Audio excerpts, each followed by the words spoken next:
All right, thank you for continuing to read along with us. We're in Chapter 3, Edmund and the Wardrobe. Lucy ran out of the empty room into the passage and found the other three. "It's all right," she repeated. "I've come back." "What on earth are you talking about, Lucy?" asked Susan. "Why," said Lucy in amazement, "haven't you all been wondering where I was?" "So you've been hiding, have you?" said Peter. "Poor old Lou, hiding and nobody noticed. You'll have to hide longer than that if you want people to start looking for you." "But I've been gone. I've been away for hours and hours," said Lucy. Then all the others stared at one another. "Batty," said Edmund, tapping his head. "Quite batty." "What do you mean, Lou?" asked Peter. "What I said," answered Lucy. "It was just after breakfast that I went into the wardrobe, and I've been away for hours and hours, and had tea, and all sorts of things have happened." "Don't be silly, Lucy," said Edmund. "We've only just come out of that room a moment ago, and you were you were there then." "She's not being silly at all," said Peter. "She's just making up a fun story, aren't you, Lou? And why shouldn't she?" "No, Peter, I'm not," said she. It's a magic wardrobe. There's a wood inside it, and it's snowing, and there's a faun and a witch, and it's called Narnia. Come and see." The others did not know what to think, but Lucy was so excited that they all went back with her into the room. She rushed ahead of them, flung open the door of the wardrobe and cried,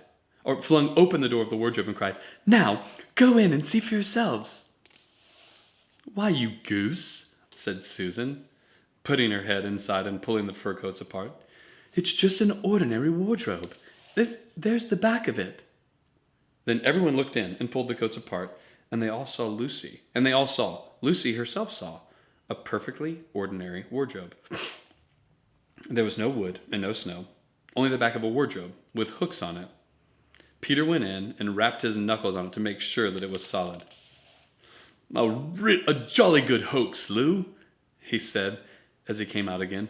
"You've really taken us in. I must admit, we half believed you." "But it wasn't a hoax at all," said Lucy. "Really and truly. It was all different a moment ago. Honestly, it was. I promise." "Come, Lou," said Peter. "That's going a bit far. You've had your joke. Hadn't you better drop it now?" Lucy grew very red in the face and tried to say something, though she hardly knew what she was trying to say, and she burst into tears. For the next few days, she was very miserable. She could have made it up with the others quite easily at any moment if she had brought herself to say that the whole thing was only a story made up for fun. But Lucy was a very truthful girl, and she knew that she was really in the right, and she could not bring herself to say this. The others, who thought she was telling a lie, and a silly lie too, made her very unhappy. The two elder ones did this without meaning to do it, but Edmund could be spiteful, and on this occasion he was spiteful. He sneered and jeered at Lucy and kept asking her if she'd found any other new countries and in other cupboards all over the house. What made it worse was that these days ought to have been delightful. The weather was fine, and they were out of doors from morning to night, bathing, fishing, climbing trees, birds nesting, and lying in the heather. And Lucy could not properly enjoy any of it. And so things went on until the next wet day. That day, when it came to the afternoon and there was still no sign of a break in the weather, they decided to play hide and seek. Susan was it, and as soon as the others scattered to hide, Lucy went to the room where the wardrobe was. She did not mean to hide in the wardrobe, because she knew that it would only set the others talking again about the whole wretched business. But she did want to have one more look inside it. For by this time, she was beginning to wonder herself whether Narnia and the faun had not been a dream. The house was so large and complicated and full of hiding places that she thought she would have time to have one look into the wardrobe and then hide somewhere else. But as soon as she reached it, she heard steps in the passage outside, and then there was nothing for it but to jump into the wardrobe and hold the door closed behind her. She did not shut it properly because she knew it was a very silly thing. It was very silly to shut oneself into a wardrobe, even if it is not a magic one. Now, the steps she heard were those of Edmund, and he came into the room just in time to see Lucy vanishing into the wardrobe.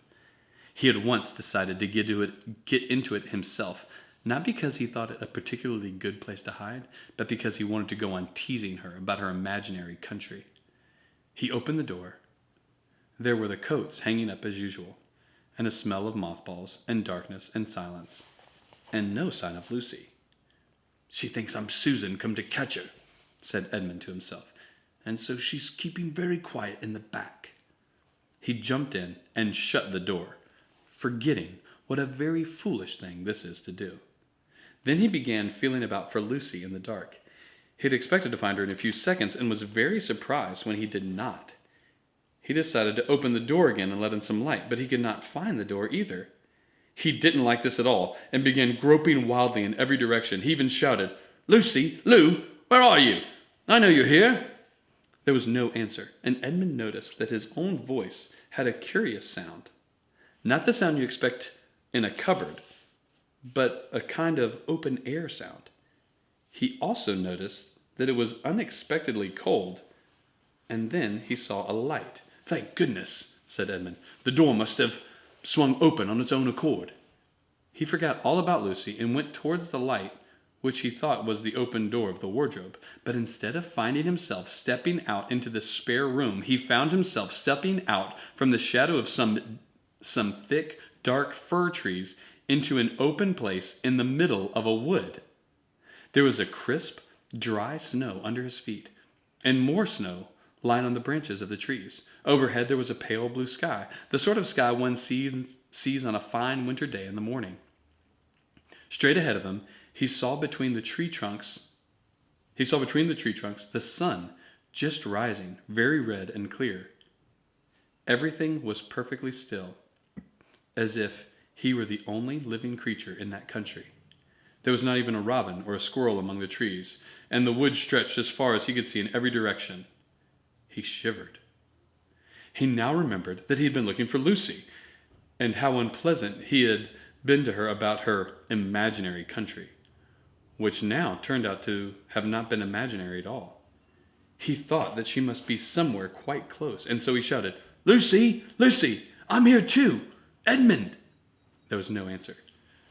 "She's angry about the things I've been saying lately," said Edmund, and though he did not like to admit that he had been wrong, he also did not much like being alone in this strange, cold, quiet place. So he shouted again, "I say, Lou, I'm sorry I didn't believe you. I see now you were right all along. Do come out. Make it Pax." There was no answer. "Just like a girl," said Edmund to himself, "sulking somewhere and won't accept an apology." He looked round him again and decided he did not much like this place, and he had almost made up his mind to go home when he heard, very far off in the wood, the sound of bells. He listened, and the sound came nearer and nearer, and at last there swept into sight a sledge drawn by 2 reindeer. The reindeer were about the size of Shetland ponies, and their hair white, and their hair was so white that even the snow hardly looked white compared with them. Their branching horns were gilded and shone like something on fire when the sunrise caught them. Their harness was of scarlet leather and covered with bells. On the sledge, driving the reindeer, sat a fat dwarf who would have been about 3 feet high if he had been standing. He was dressed in polar bear's fur and on his head he wore a red hood with a long gold tassel hanging down from its point. His huge beard covered his knees and served him instead of a rug. But behind him, on a much higher seat in the middle of the sledge, sat a very different person. A great lady, taller than any woman that Edmund had ever seen.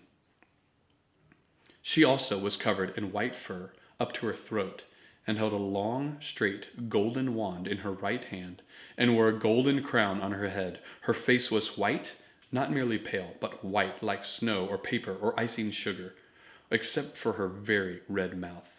It was a beautiful face in all other respects, but proud and cold and stern. The sledge was a fine sight as it came sweeping towards Edmund, with bells jingling and the dwarf cracking his whip and the snow flying up on each side. "Stop!" said the lady, and the dwarf pulled the reindeer up so sharp they almost sat down. Then they recovered themselves and stood champing their bits and blowing in the frosty air The breath coming out of their nostrils looked like smoke. "And what, pray, are you?" said the lady, looking hard at Edmund. My name's Edmund," said Edmund, rather awkwardly. He did not like the way she looked at him. The lady frowned. "Is that how you address a queen?" she asked, looking sterner than ever. I beg your pardon, your majesty, I didn't know," said Edmund. "Not know the Queen of Narnia?" cried she. "Ha! You shall know us better hereafter, but I repeat, what are you?" "Please, your majesty," said Edmund, "I don't know what you mean. I'm at school. At least I was. It's the holidays now." All right. Chapter 3. This is where the plot twists, right? So Edmund is now in the wardrobe with Lucy, and he's made it to Narnia, and the first person he meets is the Queen of Narnia, who you'll find out is not a nice person. So we're going to get to see what happens when Edmund, what's Edmund going to do when they get back together. It's going to show us a lot about Edmund as a person. All right, thanks for joining us.